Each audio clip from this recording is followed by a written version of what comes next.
Eu ganhei na loteria. Escondi de todos e fiz um teste, dizendo que eu havia perdido o emprego. Mas a reação da minha família foi surpreendente.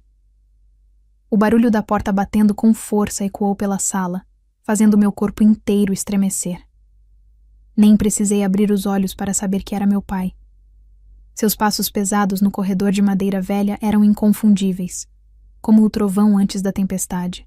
Eu estava deitada na cama que dividia com meu irmão mais novo, Caio, de 18 anos. A diferença é que, enquanto ele roncava despreocupadamente do outro lado, meu sono era leve e cheio de sobressaltos. Fazia quase 6 meses que eu havia voltado para casa, e a sensação de ser um fardo só aumentava a cada dia. Paula, levanta dessa cama. Já são quase 10 horas. Pensei que você tinha ido embora. Já que não faz nada nessa casa. A voz grossa de meu pai invadiu o quarto, carregada de impaciência e irritação. Sentei-me na cama, tentando espantar o sono e a angústia que me acompanhavam desde que perdi meu emprego. Olhei para Caio, que sequer se mexeu com o barulho. Ele sempre fora o filho preferido, o que não precisava se preocupar com nada além dos próprios estudos e diversão. Bom dia, pai, murmurei, a voz ainda rouca de sono. Bom dia, uma ova. Você acha que essa casa é hotel? Chega tarde, dorme até tarde e não ajuda em nada. Sua mãe está sobrecarregada. Ele continuou falando, sem me dar chance de responder. Sua irritação era palpável, quase física. Suspirei e me levantei, sentindo o corpo dolorido por causa da noite mal dormida. O quarto era pequeno e abafado, com 2 camas, uma escrivaninha antiga e um guarda-roupa apertado. Nossas roupas se misturavam ali, assim como nossas vidas tinham se misturado novamente, de forma forçada e desconfortável. Eu vou ajudar, pai. Só preciso de um tempo para acordar. Tentei explicar, mas ele já estava saindo do quarto, resmungando algo sobre a minha falta de responsabilidade. Fui para o banheiro. Lavei o rosto e me olhei no espelho. A imagem que vi não era das mais animadoras. Olheiras profundas marcavam meus olhos, e meu cabelo, antes sempre bem cuidado, agora parecia sem vida.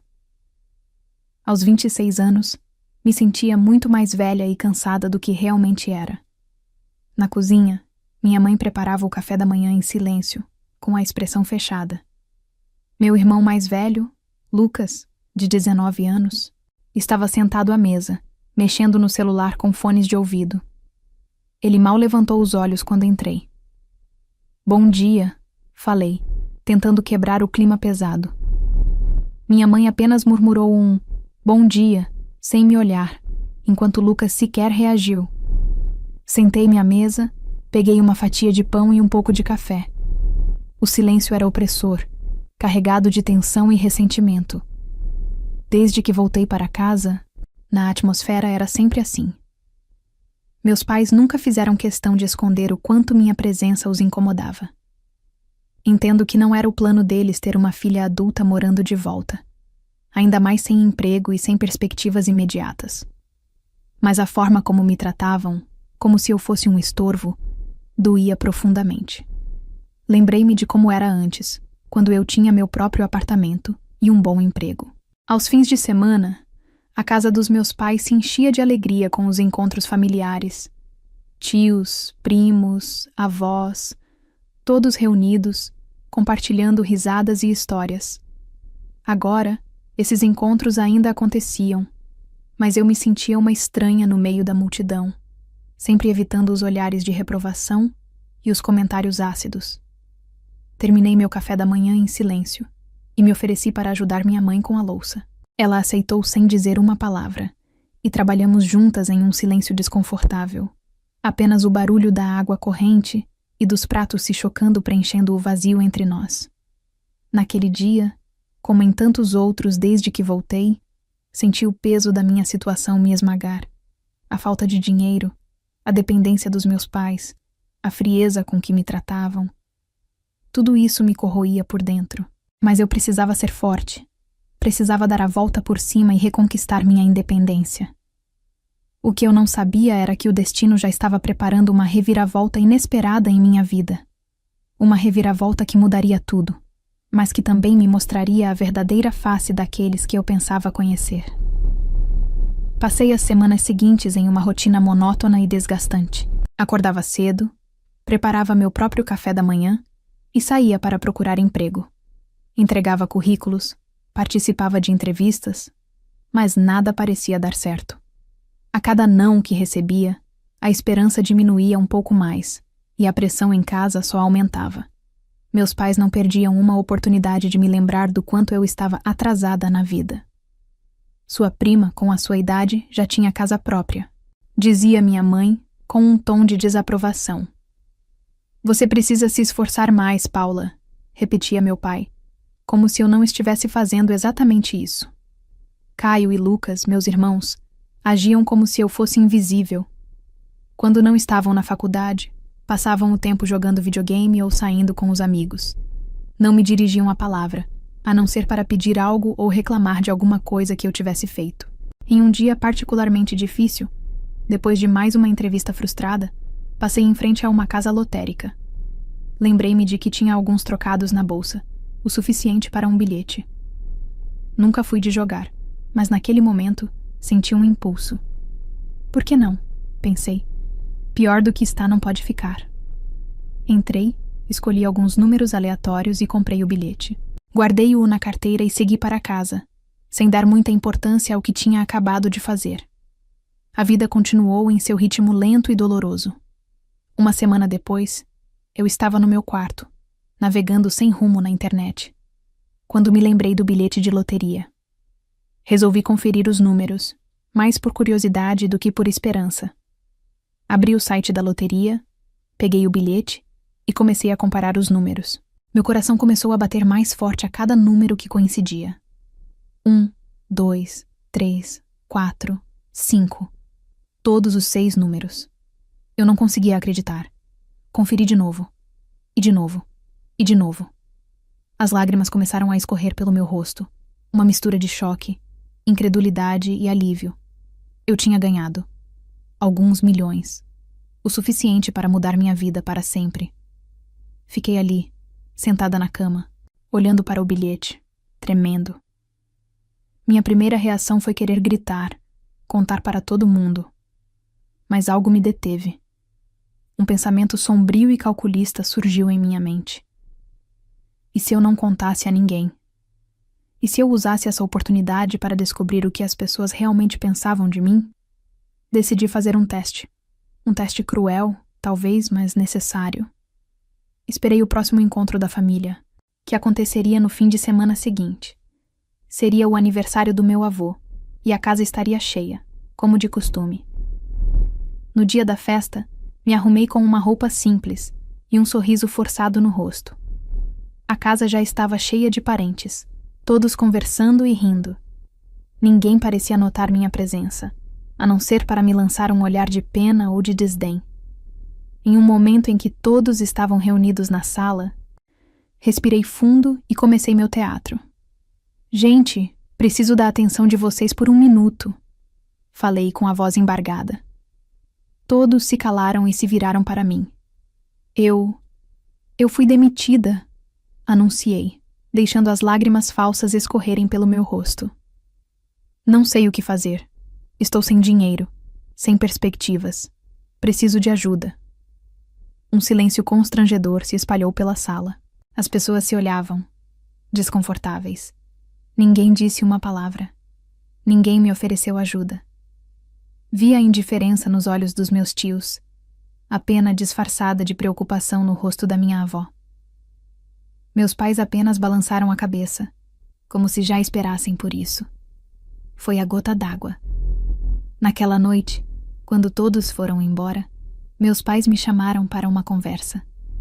Paula, não dá mais, disse meu pai, sem rodeios. Você está atrapalhando a vida de todo mundo. Precisamos do seu quarto para guardar umas coisas. Você vai ter que dormir na despensa. A despensa era um cômodo pequeno e empoeirado, cheio de caixas velhas e móveis quebrados. Não tinha janela, e o cheiro de mofo era forte.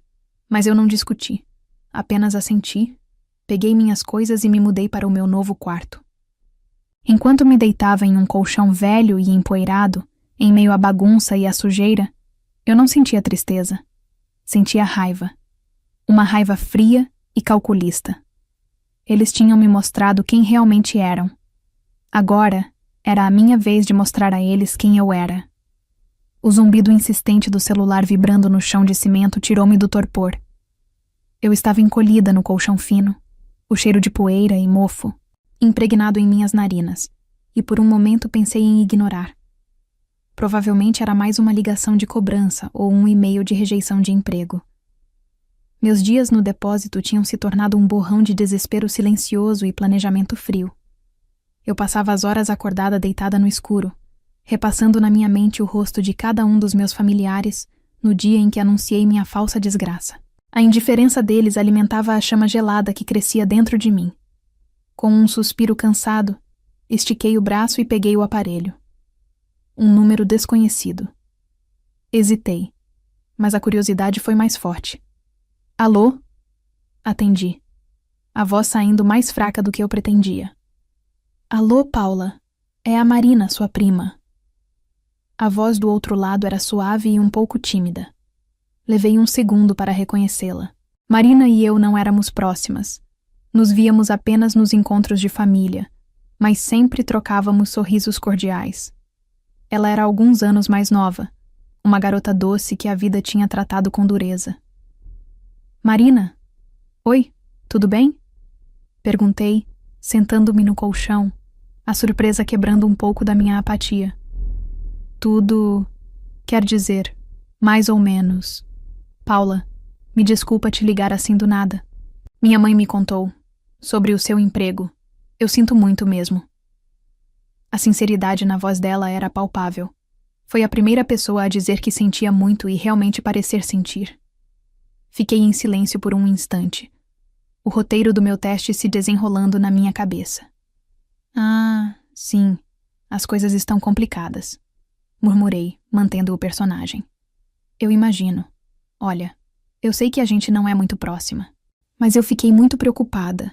Eu não pude ir no aniversário do vovô, tive que fazer um turno extra no trabalho, senão não fechava as contas do mês. Mas quando minha mãe me contou, eu fiquei pensando em você. Ela fez uma pausa, como se estivesse tomando coragem para dizer o que vinha a seguir. Escuta, eu sei que não é muito, mas eu vou receber um dinheiro. Lembra daquele processo que movi? Contra a minha antiga empresa por umas horas extras que nunca pagaram? Parece que finalmente vai sair. Não é uma fortuna, mas... eu queria te ajudar. Posso te dar uma parte, para você se segurar até achar outra coisa. Fiquei muda. Ali, no meio da poeira e do abandono, recebendo uma oferta de ajuda da pessoa que eu sabia, menos tinha condições para isso. Marina era mãe solteira. Criava o filho pequeno com uma garra impressionante, fazendo bicos e se desdobrando para pagar o aluguel e colocar comida na mesa.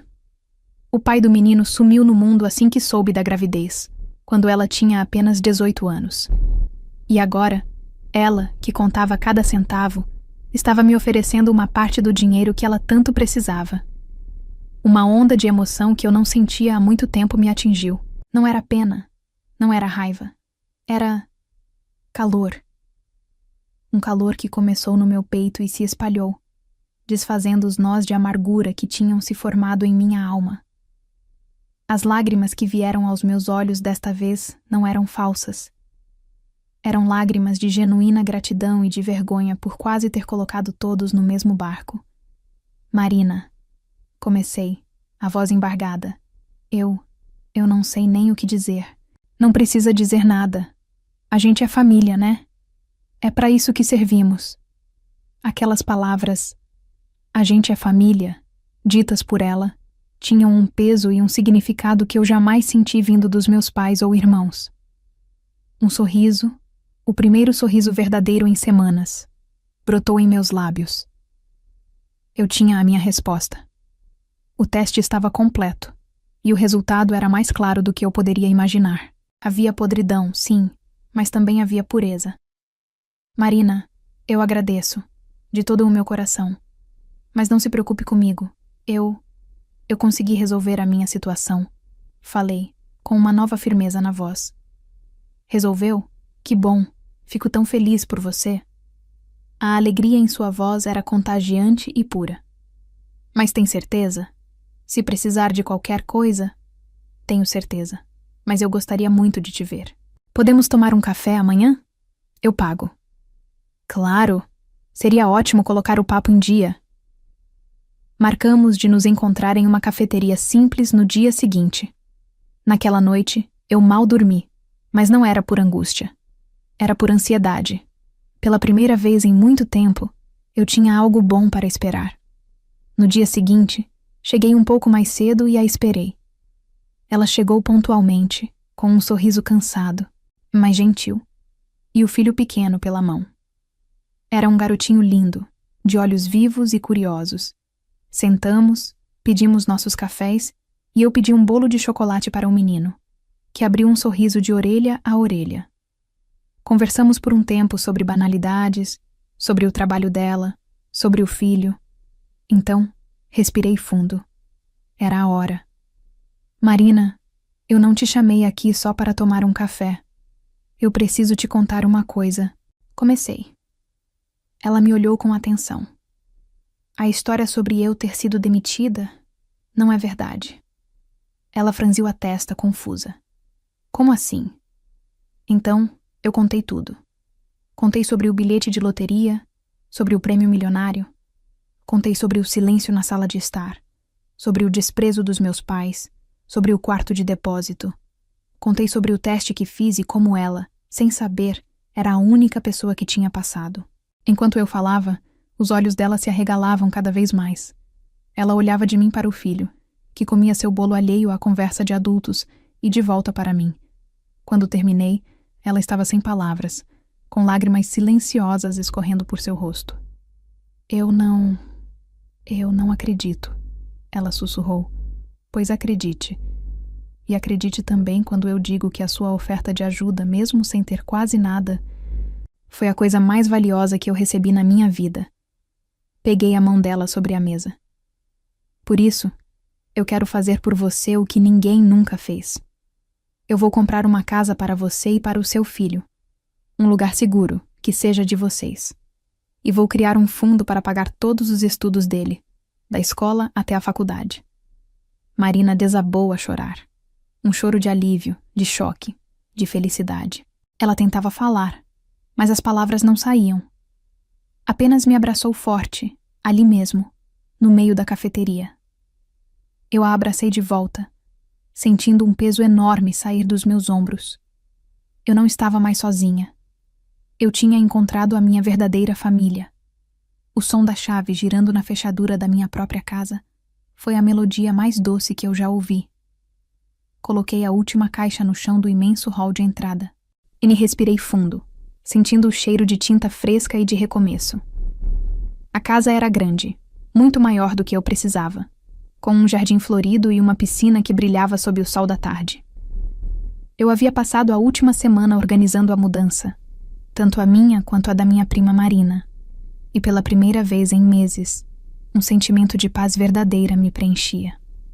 A sensação de fechar a porta, de sabendo que ninguém iria entrar para me humilhar ou me fazer sentir como um fardo era indescritível. Deixei a casa dos meus pais sem alarde. Em uma manhã, enquanto todos dormiam, simplesmente chamei um carro de aplicativo, peguei as poucas caixas que tinha no depósito e fui embora. Não deixei bilhete. Não dei satisfação. Para eles, eu era apenas a filha problema que provavelmente tinha arrumado um sofá. Qualquer para se encostar. A indiferença deles me deu a cobertura perfeita para desaparecer de suas vidas sem questionamentos. O silêncio, no entanto, não durou muito.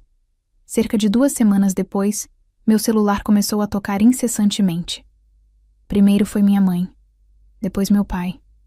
Em seguida, meus irmãos. Ignorei todas as chamadas. Logo, as mensagens de texto começaram a chegar. Uma enxurrada de pontos, de interrogação e acusações. Onde você se meteu? Por que não atende o telefone? Estamos preocupados. A preocupação deles, tão ausente quando eu realmente precisei, agora surgia de forma súbita e suspeita. A fonte da preocupação deles logo ficou clara.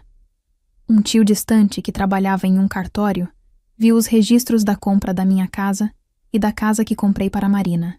A notícia se espalhou pela família como fogo em palha seca. A filha fracassada, a que dormia em um depósito, de repente era dona de uma mansão. O quebra-cabeça não se encaixava na cabeça deles. Então, eles apareceram na minha porta, sem avisar. Eu estava no jardim, tomando um suco e lendo um livro, quando o interfone tocou. Pela câmera vi os 4. Meu pai, minha mãe e meus 2 irmãos. Parados em frente ao meu portão, olhando para a casa com uma mistura de incredulidade e cobiça. Respirei fundo e atendi. Pois não? Falei com a voz calma e controlada. Paula, filha, somos nós. Abre o portão. A voz da minha mãe soava esganiçada, uma mistura de alívio e urgência. Não, respondi, de forma simples e direta. Houve um silêncio chocado do outro lado. Como assim, não? Paula, que brincadeira é essa? De onde você tirou dinheiro para tudo isso? Nós somos sua família. Você precisa nos contar. Meu pai interveio, o tom autoritário de sempre, mas agora com uma pitada de desespero. A fonte do meu dinheiro não é da conta de vocês. E vocês deixaram de agir como minha família há muito tempo. Respondi, a frieza na minha voz cortando o ar. Que absurdo! Nós te demos um teto, comida! Minha mãe gritou. Vocês me deram um depósito empoeirado e me trataram como lixo. Vocês viram o meu sofrimento e não moveram um dedo. Pelo contrário, me empurraram para mais fundo no buraco. Retruquei, sentindo a raiva antiga borbulhar, mas a mantive sob controle. A única pessoa que se importou de verdade foi a Marina. E como podem ver, ela está muito bem. Ela e o filho dela são os únicos, daquela família que são bem-vindos aqui. Isso é cruel, Paula. Meu irmão Lucas, que mal falava comigo, resolveu se manifestar. Você tem tudo isso e não vai dividir com a gente? Com seus próprios pais e irmãos? Eu ri. Uma risada curta e sem humor. Cruel? Cruel foi o silêncio de vocês quando eu pedi ajuda. Cruel foi me fazer dormir com ratos enquanto vocês tinham camas quentes. A minha fortuna misteriosa, como vocês devem estar chamando, veio para me ensinar uma lição. E a lição foi que sangue não significa nada sem lealdade e amor. Vocês me ensinaram isso. Desliguei o interfone e os observei pelas câmeras por mais alguns minutos. Eles discutiram entre si, gesticulando para a casa, para o portão. Por fim, derrotados, entraram no carro e foram embora. Eu não senti culpa, não senti remorso. Senti apenas o alívio de uma porta finalmente fechada. Eles tentaram me contatar mais algumas vezes. Mandaram outros parentes, que agora me tratavam com uma simpatia pegajosa, para tentar me convencer a perdoá-los. Recusei todas as tentativas. Minha vida agora era tranquila. Eu tinha Marina e seu filho, que vinham passar os fins de semana comigo. Fiz novos amigos. Pessoas que gostavam de mim pelo que eu era, não pelo que eu tinha. Comecei a fazer trabalho voluntário, usando meu dinheiro para ajudar quem realmente precisava. Encontrei um propósito que ia além de qualquer ganho material. Meses depois, recebi uma última carta dos meus pais. Nela, eles me chamavam de cruel e ingrata, dizendo que era minha obrigação como filha cuidar deles na velhice. Li a carta e a joguei na lareira. Lembrei-me das palavras do meu pai, ditas com tanto desprezo. Você acha que essa casa é hotel? Lembrei-me da minha mãe me dizendo que meus problemas não eram responsabilidade deles. Peguei meu celular e escrevi uma única mensagem de resposta para eles. Eu não sou responsabilidade de vocês, lembram? Adivinhem só. O sentimento é recíproco. Adeus. Bloqueei seus números e nunca mais olhei para trás. Hoje, vivo uma vida plena e feliz. Tenho uma família que escolhi, construída com base no respeito e no carinho verdadeiro. A fortuna que ganhei não me comprou apenas uma casa e segurança. Ela comprou minha liberdade e me deu a clareza para ver quem realmente merecia um lugar no meu coração. E essa, sem dúvida, foi a maior vitória de todas.